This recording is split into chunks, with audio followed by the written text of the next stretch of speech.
Live from New Delhi, you're watching DD India Live, India's voice to the world. I'm Tanvi Taneja, coming up in the next 30 minutes. India and the US released joint statement for interim trade agreement to open a $30 trillion market for Indian exporters, will create new job opportunities. Prime Minister Narendra Modi set to embark on a two-day visit to Malaysia today, focus on strengthening comprehensive strategic partnership. India condemns Islamabad mosque bombing, rejects Pakistan's external involvement claims, says instead of addressing their own problems, the country blames others for homegrown ills. Donald Trump hints at progress made towards ending the Russia-Ukraine conflict, aims for March peace deal and conducting elections in Ukraine.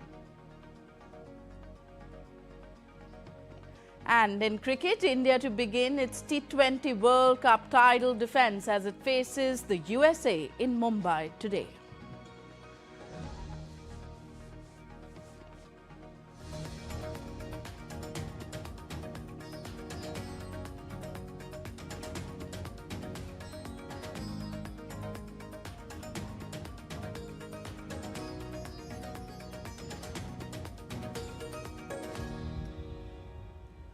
The United States and India have announced a framework for an interim agreement on reciprocal and mutually beneficial trade deal, marking a significant step towards advancing the broader US-India bilateral trade agreement launched by President Donald Trump and Prime Minister Narendra Modi in February 2025. As part of the framework, the United States will slash reciprocal tariffs on Indian goods to 18%, providing a huge market opportunity in key sectors such as textiles and apparel, leather and footwear, plastic and rubber products, organic chemicals, home decor, artisanal products, and select machinery in the world's largest economy. Additionally, tariffs will go down to zero on a wide range of goods, including generic pharmaceuticals, gems and diamonds, and aircraft parts, thereby further enhancing India's export competitiveness and the Make in India initiative.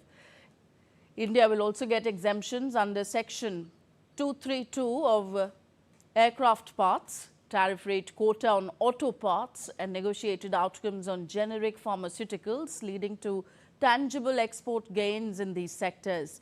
At the same time, the agreement reflects India's commitment to safeguarding farmers' interests and sustaining rural livelihoods by completely protecting sensitive agricultural and dairy products, including maize, wheat, rice, soya, poultry, milk, cheese, ethanol, tobacco, and certain vegetables and meat, and so on. The two sides also agreed to significantly increase trade in technology products, including graphic processing units used in data centers, and to expand joint technology cooperation. Also, this agreement will help India and the US remain focused on working together to further deepen economic cooperation, reflecting shared commitment to sustainable growth for the people and the businesses.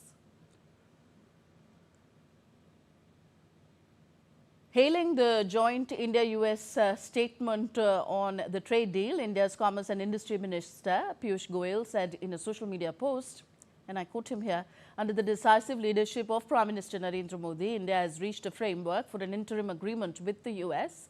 This will open a $30 trillion market for Indian exporters, especially micro, small and medium enterprises, farmers and fishermen. The increase in exports will create lakhs of new job opportunities for our women and youth." Unquote.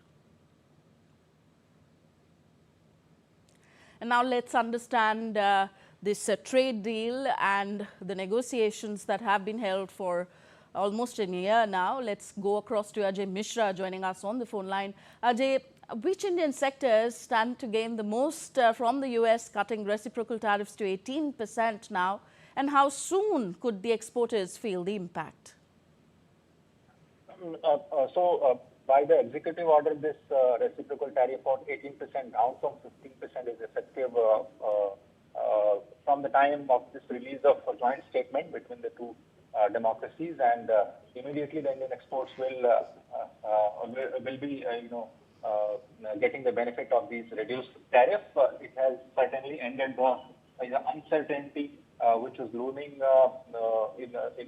given the geopolitical tensions and also uncertainty with respect to the tariff regulations from the United States. So this is going to be a great benefit for the Indian exporters, especially in the MSME sector, labor-intensive sector like leather, textile, and handicraft and handloom sector.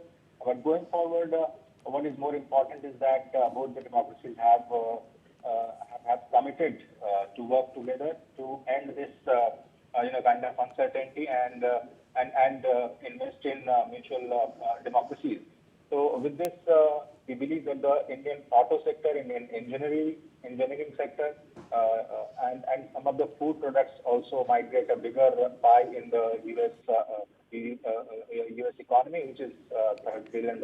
And it is going to be a great diversification for the Indian exports going forward. And we understand that with this deal, India have completed the 9 trade deals, all with the developing nations during last 1 year.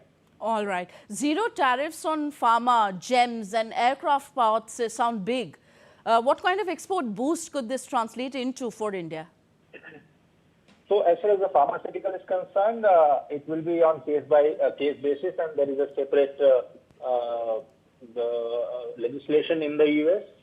We'll have to see the details of how the Indian pharmaceuticals are going to benefit, but this will be on case-by-case basis, and some legal sections might have to be amended in US going forward. As far as the aircrafts and auto parts are concerned, we understand that auto component is a big pie of engineering exports that India do to the United States, and going forward, it will also open a great market for the auto component companies from India,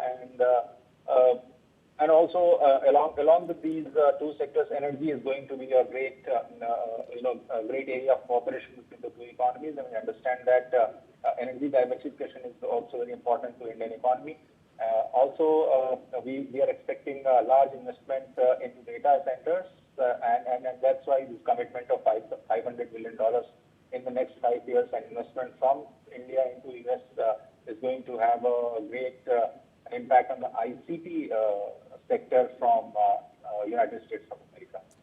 Okay, Ajay, very briefly, India has fully protected sensitive farm and dairy sector?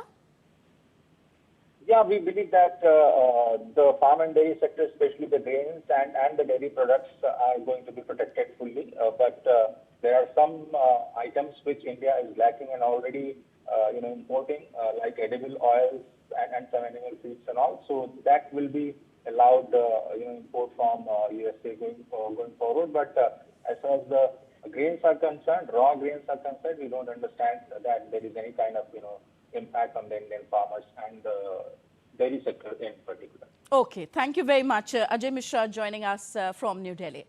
Prime Minister Narendra Modi will embark on a 2-day official visit to Malaysia on Saturday. During the visit, the Prime Ministers of India and Malaysia will hold bilateral discussions to review progress under the Comprehensive Strategic Partnership. Here's more. Prime Minister Narendra Modi's visit to Malaysia will be his 3rd visit to the Southeast Asian nation and the first since Malaysian Prime Minister Anwar Ibrahim's state visit to India in August 2024, when bilateral ties were elevated to a comprehensive strategic partnership. With a diverse agenda on the table, the visit will set the roadmap for future engagement between the two nations. PM will hold bilateral discussions with the Prime Minister of Malaysia. They will review progress under the India-Malaysia Comprehensive Strategic Partnership, especially in priority areas of cooperation such as trade, investments, defense, security, semiconductors, digital technologies, renewable energy, education, healthcare, and people-to-people exchanges. The 10th meeting of the India-Malaysia CEOs Forum will also take place in Kuala Lumpur.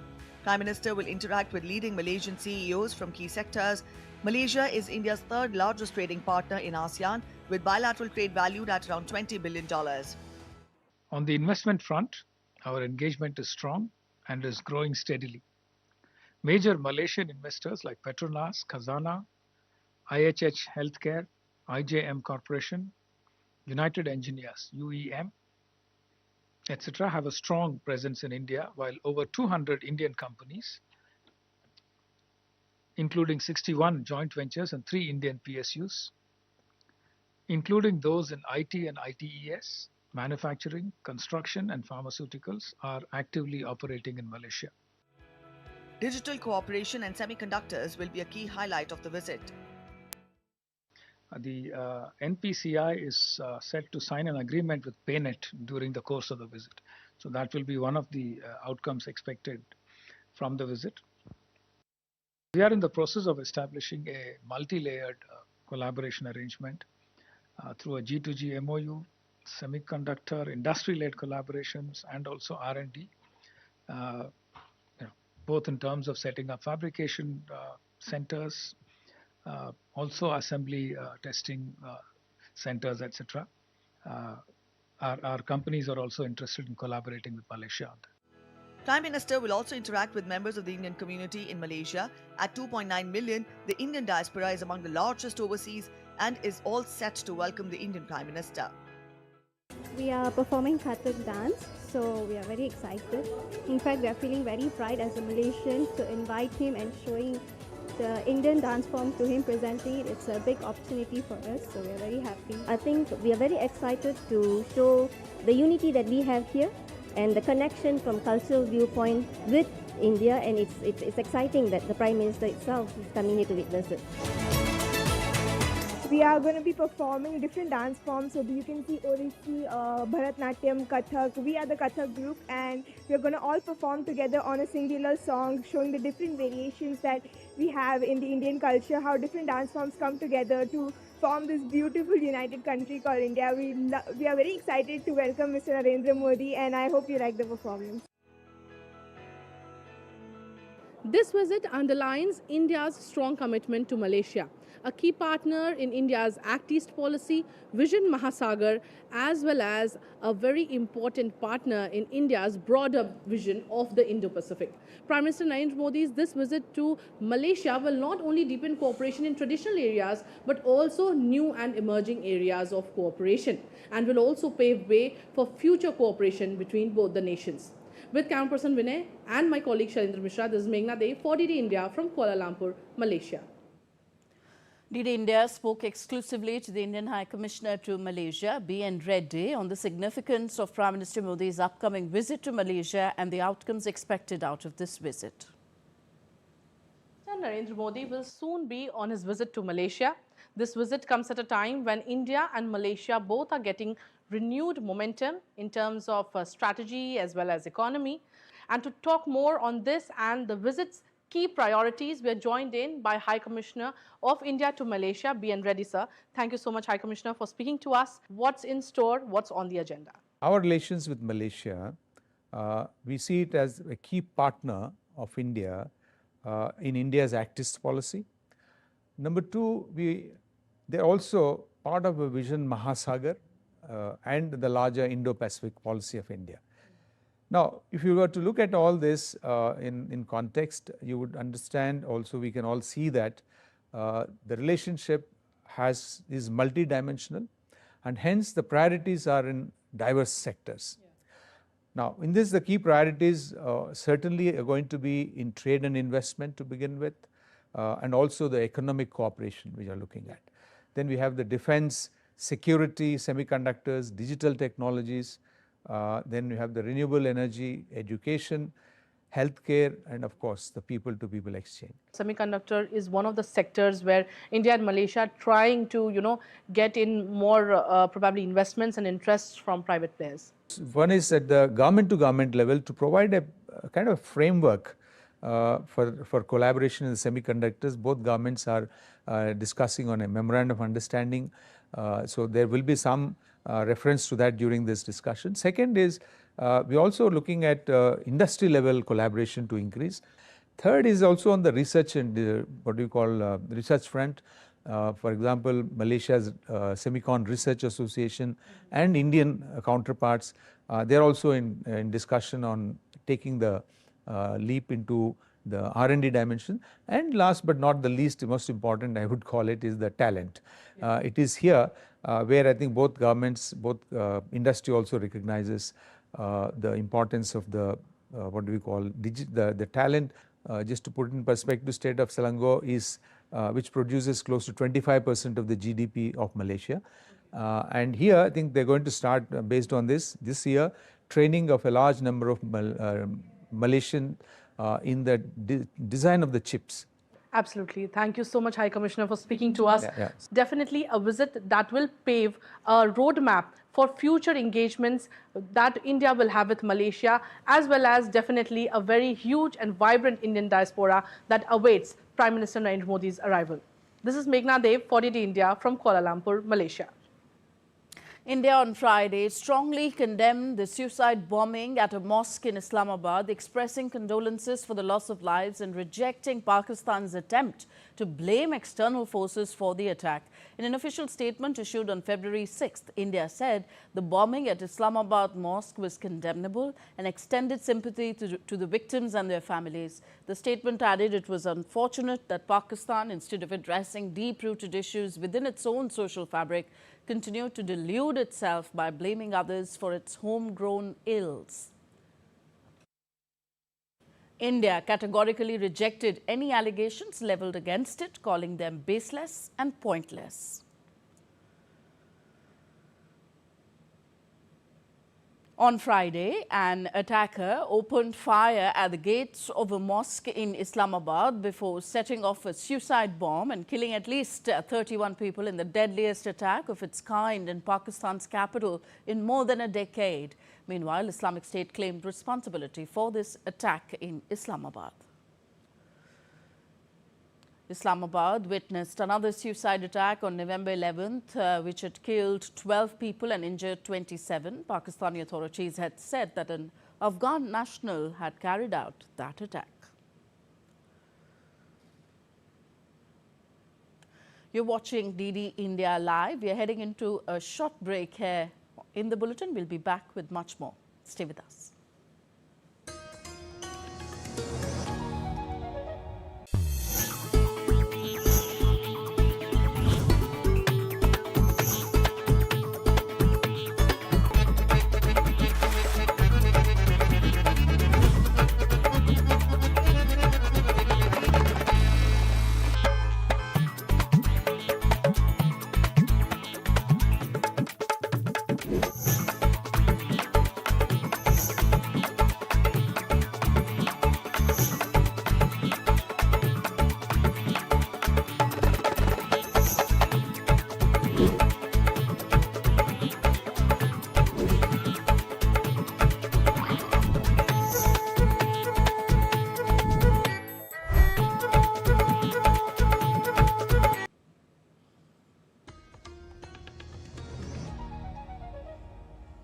Welcome back. You're watching DD India Live. I am Tanvi Taneja. US President Donald Trump hinted out at the peaceful talks going to end the growing conflict between Russia and Ukraine.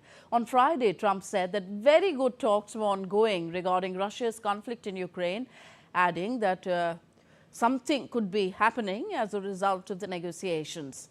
Trump had vowed to end the conflict that began in February 2022, but more than a year into his second term, Trump's promise remains unfulfilled. Trump's special envoy, Steve Witkoff, said that delegations from the US, Ukraine and Russia had agreed to an exchange of 314 prisoners of war. And as Kiev continues to face severe heating shortages amid the conflict with Russia, Ukraine was accelerating repairs to its damaged energy infrastructure and reviewing air defense deployments. In his daily video address, Zelensky stressed that there was no time for delays in restoring power and heating, thanking repair crews and utility workers for speeding up speeding up efforts across the country. He said more than 1,100 buildings in capital Kiev remained without heating, calling for additional assistance for residents affected by the outages. Zelensky also announced upcoming personnel changes within Ukraine's Air Force, particularly in units responsible for defending against Russian drones. He said small-scale air defense systems needed to operate more effectively, adding that successful defensive practices in some regions should be expanded nationwide. The European Commission has proposed a new package of sanctions against Russia, including a full ban of maritime services for Russian oil exports. The new package of sanctions, the 20th since Russia-Ukraine conflict began almost 4 years ago, are meant to push Russia into serious peace negotiations. European Commission President Ursula von der Leyen said that the new sanction would also include a new import ban on metals, chemicals and critical minerals not yet under sanctions, and restrict even more European exports to Russia. On to the U.S. now. Protesters marched through downtown Minneapolis on Friday, denouncing the presence of U.S. Immigration and Customs Enforcement ICE agents in Minnesota. Demonstrators moved through city streets carrying signs and chanting as they made their way through neighborhoods. Residents who joined the march said that federal immigration enforcement activity is spreading fear through neighborhoods and local businesses. On Wednesday, the Trump administration announced it will withdraw about 700 federal immigration enforcement agents from Minnesota, although roughly 2,000 agents will remain. The immigration enforcement operation has drawn responses from state leaders and residents and prompted protests across the country.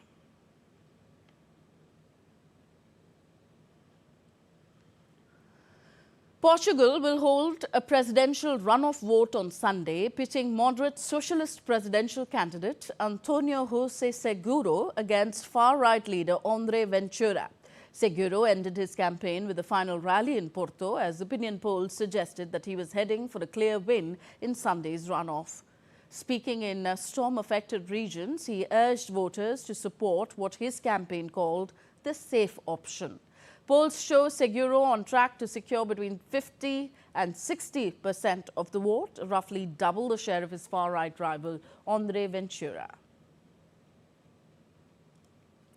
André Ventura also closed his election campaign on Friday ahead of the runoff in the flood-hit area of Alacén do Sal. Ventura has campaigned in storm-hit areas, criticizing the government's slow response. He pledged to push for constitutional changes to strengthen presidential powers if elected.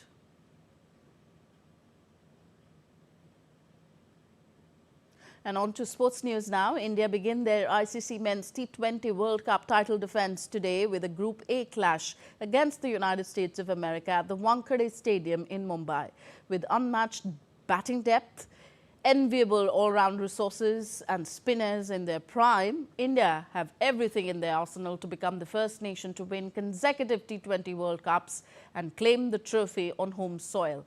Captain Suryakumar Yadav's side are coming on the back of a commanding 4-1 series victory over New Zealand, boasting of the best win with percentage among the top 10 teams since the 2024 T20 World Cup triumph in Barbados. Meanwhile, the USA, known for springing surprises, will be looking to secure a huge upset win to kick off their campaign on a strong note. And India were crowned the winners of the Under-19 Men's Cricket World Cup for the 6th time after thumping England in the title clash in Harare on Friday. India bowled out England for 311 runs to wrap up the 100-run victory. Batting prodigy Vaibhav Suryavanshi was unquestionably the star of the innings, producing a sensational 175 runs of 80 balls, the highest individual score ever in an Under-19 World Cup final. The 14-year-old raced to the three-figure mark in a mere 55 balls, helping India to a record 411 runs for the loss of 9 wickets. Suryavanshi also became the second fastest centurion in the tournaments. He now holds the record for most sixes in a youth ODI innings, surpassing his own 14 maximums against the UAE in December.